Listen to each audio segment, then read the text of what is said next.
Bigarren compromisoa, compromiso con el empleo y la protección de los trabajadores y las trabajadoras. Apostamos decididamente por el empleo, por un empleo de calidad, por el empleo que nos permita llevar a cabo un proyecto de vida a todos y a todas, a los jóvenes en especial, que no han conocido más que precariedad.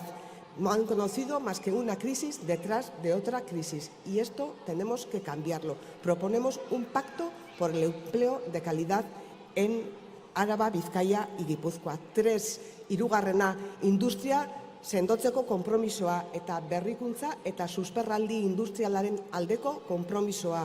Eraldaketa handi bat behar du gure industriak, oso handia, oso uztartuta egon behar duena gainera larrialdi klimatikoarei aurre egitearekin. Eta horretarako orain bertan hasi behar dugu, hemendik 10-20 urtera izan nahi dugun industria horren zutabeak jartzen. Orain hasi behar dugu lanean, hori proposatzen du Euskal Herria Bilduk.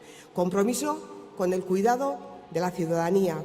Compromiso con el cuidado de las personas mayores, de sus cuidadoras. Hay que garantizar el control público de los centros residenciales para personas mayores y crear un sistema vasco de servicios sociales moderno. ¿Qué quiere decir esto?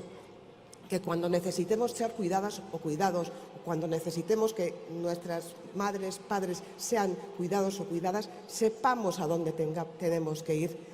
Que no haya un desequilibrio territorial como el actual, en donde, por ejemplo, en Ondarroa, por una persona mayor en una residencia se pagan 52 euros y en Mutriku se pagan 16,2. No puede ser. Tenemos que cuidar a las personas, a todas, en la medida que lo necesitan, desde que nacen hasta que morimos. Todos necesitamos cuidados y la calidad democrática de un país también se tiene en cuenta o se valora según el cuidado que se da a sus personas.